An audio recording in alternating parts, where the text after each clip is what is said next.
Кім боламын өскенде басу үшін нық қадам. Дәл осындай атауымен жастарын үш бастауыш мектебінде білім көрмесі өтті. Мұнда оқушылар өз қолмен жасаған бұйымдарын ел назарына ұсынды. Сонымен қатар оқушылар болашақ мамандықтарын таңдап, ол туралы өз түсініктерін де беріп отыр. Айта кетсек, осыған дейін дәл осындай атаумен арнайы сайыста өткен болатын. Алғашқы кезеңінде 150-ге жуық адам қатысып, екінші кезеңге 80-ге жуық оқушы өткен болатын. Сонымен қатар 100-ден жүйрік, 1000-нан тұлпар атанған 20-ға жуық оқушы дәл осы білім көрмесіне қатысуда.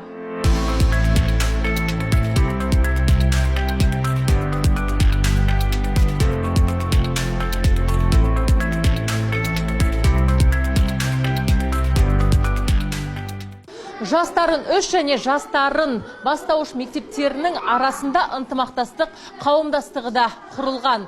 Ата-аналардың құлағына алтын сырға 1 сәуірден бастап осы екі мектепте ашық есік күні де өтеді. Яғни дәл осындай білім көрмесін бір ай бойы ата-аналар тамашалап, мектептің білімді ұстаздарымен де және ондағы негізгі үйірмелердің жұмысымен де танысуға мүмкіндік бар. Жастарын үш бастауыш мектебінің директоры Асель Аманбекқызы Рахымбаева біздің мектебімізде жастарын және жастардың үш бастауыш мектептерінің арасында ынтымақтастық қоғамдастық құрылған болатын.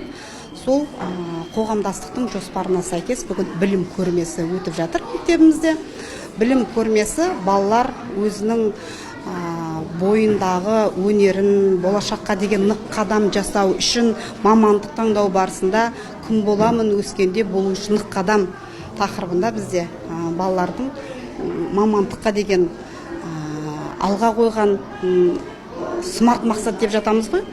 Сол балалардың мамандыққа деген қызығушылығын ояту біздің мақсатымыз. Біздің мектебімізде тегін футбол үйірмесі жұмыс жасайды. Білесіздер, қазір балалардың барлығы өте зиянды заттармен тамақтанады.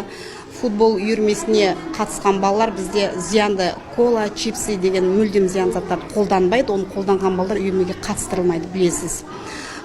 Тегін би үйірмесі жүреді біздің мектебімізде. Работа техника, ақылы үйірмелер жүреді. Сурет өнерінің қабілетін ашу үшін біз сурет өнерінде аштық. Мына көрмені қарап отырсаңыздар, балалар қандай қабілеті бар, сол өзінің қырына қарай мамандыққа, мынау қазір жастар мамандық таңдауда қателеспесе екен дейміз біз, болашақ ұрпақтарымыз. Болашақта кәсіпкер боламын деген Асылжанның сөзінше ол ауыл шаруашылығын дамытуды көздейді. Дәл осы сайыста жеңіске жеткен оқушының бірі арнайы макетті де құрып қойған. Мал шаруашылығымен айналысуды көздеген оқушы болашақта елімізді сүт өнімдерімен, етпен қамтамасыз етуді көздеп отыр. Мен мамандығым мақтанышын алдым. Өйткені менің оның ішінде мен мал шаруашылығымен байланысты болғым келген еді. Мен Қазақстанға ет, сүт өнімдерін ашып, басқа елдерге танытқым келеді. Қазақстанды басқа елге шығарып, әлемге танытқым келеді. Сондықтан мен осындай ферманы өзім жобам қылып аштым. Мына жерде менің сауынды сиырларым тұрады. Бұлардың бәрін бөлек қойғаны өйткені бір-бірінің шөптерін бір-бірін сөз жүрмес үшін. Ал мына жерде менің сиырларым тұрады. Бұл жерде сиырлардың сүтін алу үшін осындай технология шығардым. Бір мезетте 4-5 сиырдың сүтін алады. Ал мынау менің жобам. Бұл жерде біз бұқаларды бағамыз, содан кейін жуынтып жібереміз. Мынау менің сыртқы фермам. Мына қойманың ішінде менің қысқы тағамдары мен жемдері тұрады. Ал мына жерде менің ветеринариям бар. Бұл жерде туылатқан сиырларды қоямыз. Мынау менің туылған төлдерді қоямыз. Бұл жерге 90 күнге шейін тұрады. Мына жерде жылқылар тұрады. Бұлардың бәрін бөлек қойғаным өйткені шөптерін жемей, бір-бірін шашпай теппес үшін. Жастарын үш бастауыш мектебінің ұстаздары да білікті. Олардың қатарында ғылыми жоба сайысына қатысып, республикалық додада топ жарғандар да бар. Мәселен, бастауыш сыныптың мұғалімі АЕС жобасын іске асырған көрінеді. Дәл осындай жоба арқылы түрлі сайыстардан жүлделі орынға ие болған. Бұл жоба атом электр станциясы деп аталады. Жалпы қазіргі цифрлық технологиялардың дамыған заманында оқушылардың зейінін тұрақты ұстап қалу өте қиын. қиын. Сондықтан да біз сабақтарда әртүрлі әдістермен, жаңа платформалармен жұмыс істеу арқылы оқушылардың оқудағы қызығушылықтарын арттыра аламыз. Жалпы біздің мектепте бұндай жобалар 3D объектілер арқылы оқушылар түрлі сайыстарда, жарыстарда өздерін жоғары нәтижеде көрсетіп жатыр. Біз үшін бұл үлкен мақтаныш. Және осы жоба бойынша мен республикадан орын алып келгенмін. Бұдан өзге информатика пәнінің мұғалімі мультипликациялық жобаларды іске асырып қана қоймай, оқушыларды да үйретіп жатыр. Мен үш нәрседен қорқамын деген екен. Өзінің сәбиіне бесік жырын айта алмаған анадан, өзінің немерелеріне ертегі айта алмаған ата мен әжеден, екі қазақтың бір-бірімен орысша сөйлесіп тұрғандарынан қорқамын деген екен. Менің жасаған жобам ұлттық құндылыққа негізделген қазақ тіліндегі мультфильм арқылы жас ұрпақты тәрбиелеу. Қазіргі таңда өздеріңізге белгілі біздің ұлттық құндылығымызға негізделген ана тіліміздегі мультфильмдер саны кемшіл. Осы олқылықтың орнын толтыру үшін мен кішкентай болсын септігім тигізу үшін келесі мультфильм жасап шығардым. Бұл мультфильм Бауыржан Момышұлының үш қорқыныш атты әңгімесіне негіздеп жасадым. Қазіргі таңда дәл осы жобаны оқушыларға үйрету үстіндеміз. Яғни оқушылар өзінің фантазиясымен, өзінің идеясымен қалай мультфильм жасау керек, соны үйреніп жатыр. Алдағы таңда бұдан да жақсы жобаларды қолға алып, жақсы нәтижелер көрсетеміз.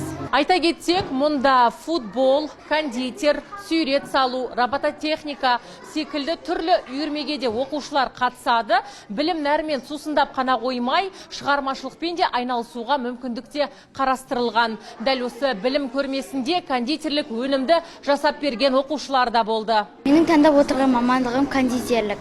Мен бүгін сіздерге десерт қалай тәтті десерт дайындаудың құрамын айтып беремін. Бұл десерттің құрамына творог және де құлпынай, 6 дана құлпынай және де 2 дана банан керек. Оның барлығын турап блендерге саламыз. Және де оны блендерлап алғаннан кейін араластырып, солайынан ыдысымызға құйып, өз беттеріңше әсемдесеңіздер болады. Солайша біздің десертіміз дайын болады. Сондай-ақ сурет салумен айналысатын, робототехникамен айналысатын оқушылар да өз өнерлерін дәл осы көрме аясында көрсеткен болатын. Я госпожа и непростая. Меня зовут Мехримах Султан. Я дочь Шурем Султан. Если захочу, я вас не только из дворца, я вас из столицы выгоню. Кто мне помешает?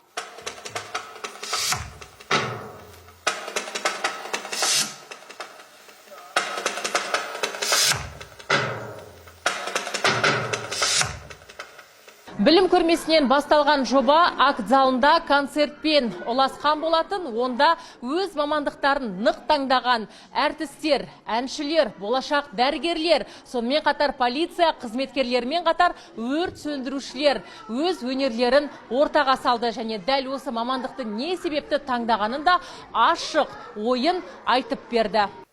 Бұл жаяу жүргіншілердің бағдаршамы. Жасыл түсі жанғанда жүреміз. Сіз жүруге болмайтын белгіден өтіп кеттіңіз. Өзіңізді таныстырыңыз. Мен полиция қызметкері Ақылбекова Жұлдыз. Шараның барлығы сіздер үшін арналған. Саламатсыздар ма? Мен Аманбай Роза. Өскенде ұстаз болуымды қалаймын. Мектепті үздік бітіріп, Назарбаев университетіне түсіп, жақсы ұстаз болып, білікті ұстаз болуымды қалаймын.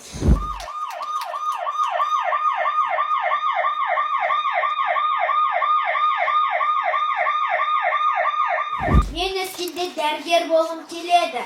Оның ішіндегі хирург мамандығын таңдаймын. Басты мақсатым науқас адамдар дер кезінде көмектесу, дұрыс емдеу және өмірін ұзарту.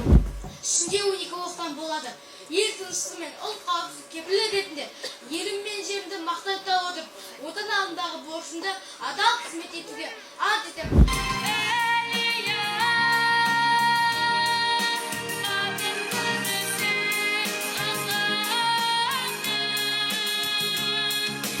Әрине, себебі мен өзім ата-ана ретінде осы білім ордасына өзімнің қызымды тапсырып отырмын. Аллаға шүкір, бір жылдың ішінде нәтиже өте керемет. Қызым білімді, мықты азаматшалардың бірі болуда. Сондықтан бұл мектепке жалғыз мен емес, Түркістан облысының кез келген ата-анасы өзінің болашақтағы ұрпақтарының білімін алуына сеніп тапсыратын білім ордасы деген сенімдемін. Әрине ұсынамын, себебі бұл жерде тек қана білімнің бағытына ғана баланы дамытпайды екен, жан жақты шығармашылық бағытта апай мен шәкірт пен ұстаздың арасындағы қарым-қатынасты нығайту, ата-анаға деген құрмет, жалпы баланың болашақтағы өніп өсуіне көптеген еңбек сіңетін білім ордасы деген сенімдемін. Ал үздік деп танылғандар арнайы марапатқа да ие болды. Оларға сыйақы да табысталды. Бұдан өзге білім деңгейлерін жоғары көрсетіп, бір ай ішінде 20-дан 20 ұпай алған балаларға да сыйақылар берілген болатын. Бұл балалардың білімге деген мотивациясын әрі қарай ынталандыру дейді мектеп директоры. Қол жеткізіп ойлау қабілетін, шығармашылық әрекетін белсендіру мақсатында өзіңді тексер. Тест тапсырмасын орындау барысында ең жоғарғы нәтиже көрсеткені үшін екінші А сынып оқушы Сапарғали ұлы Байғали марапатталады, бар ма? Ой, міне қол біздің сыйлығымыздың бәрін алып жатыр. Міне нағыз дарынды бала ғой. Дарынды балалар. Бар ма? Тағы да Әшірбек Жұлдыз марапатталады. Әшірбек Жұлдыз кімнің орысы? Міне керемет. Барлық марапаттың бәрін қос-қостан алады. Керемет, қандай тамаша. Күмәніміз жоқ, яғни. Керемет. Үздік шебер дәрежесімен Уайда Али марапатталады. Бар ма? Үздік шебер. Кел ағай. Мына өткенде бізде Жігіт Сұлтаны болғанда әкесімен бірге келіп бізге шеберлердің отбасынан шыққан баламыз.